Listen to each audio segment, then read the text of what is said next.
Kharif season ప్రారంభమైనందున రైతులకు ముఖ్య సూచనలు చేశారు పెద్దపల్లి మండల వ్యవసాయ అధికారి అలివేని. ఈరోజు పెద్దపల్లి జిల్లా కేంద్రంలో సోమవారం రోజున సాయంత్రం 3 గంటల సమయంలో పెద్దపల్లి మండల వ్యవసాయ అధికారి అలివేని మాట్లాడుతూ ఖరీఫ్ సీజన్ 2025 ప్రారంభమైనందున జిల్లాలో ప్రధాన పంటలుగా వరి, పత్తి వేస్తున్నారని, ఇతర పంటలుగా పప్పు ధాన్యాలు, కాయగూరలు పెడుతున్నట్లుగా పేర్కొన్నారు. విత్తనాలు, ఎరువులు తీసుకునే రైతులు అధికృత డీలర్ల వద్ద మాత్రమే తీసుకోవాలని, లైసెన్సు కలిగిన డీలర్ వద్ద తీసుకుంటే తమకు గ్యారంటీ ఉంటుందని పేర్కొన్నారు.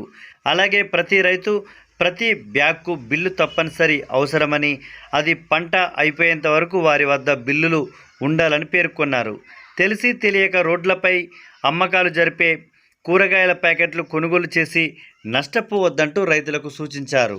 ప్రతి రైతుకు విత్తనపు బ్యాగులు తక్కువ ధరలో వచ్చినా వారు దుక్కి దున్ని కూలీలకు పెట్టే పెట్టుబడులు, ఎరువులకు పెట్టే పెట్టుబడులు అధిక మొత్తంలో ఉంటాయని, ప్రతి రైతు జాగ్రత్త వహించి లైసెన్సు కలిగిన డీలర్ వద్దనే విత్తనపు బ్యాగులు, ఎరువులను కొనుగోలు చేయాలంటూ పెద్దపల్లి మండల వ్యవసాయ అధికారి అలివేని తెలిపారు.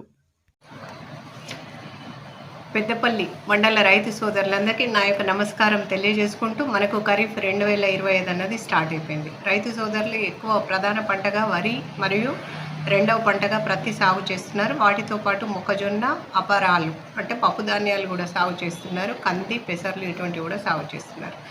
మరియు ఇంకొక విషయం ఏంటంటే కూరగాయలు, పండ్ల తోటలు ఇటువంటివి కూడా ఉన్నాయి.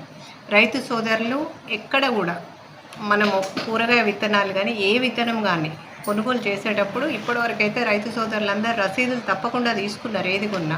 కానీ కొన్ని అబ్జర్వ్ చేయడం ఏం జరిగిందంటే కూరగాయ విత్తనాలు కొనేటప్పుడు వాళ్ళు 10 రూపాయలు, 5 రూపాయలు ఇట్లా చిన్న చిన్న ప్యాకెట్స్ ఇచ్చినప్పటికీ వాటికి కూడా రసీదు ఉండాలి. తప్పకుండా రసీదు తీసుకోవాలి ప్రతి దానికి.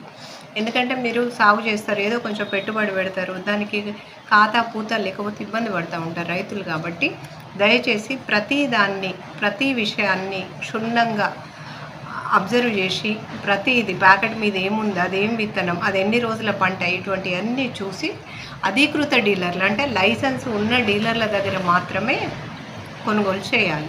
ఆ కొనుగోలు చేసినప్పుడు తప్పకుండా రసీదు అనేది తీసుకోవాలి. తీసుకున్నట్టయితే బాగుంటుంది.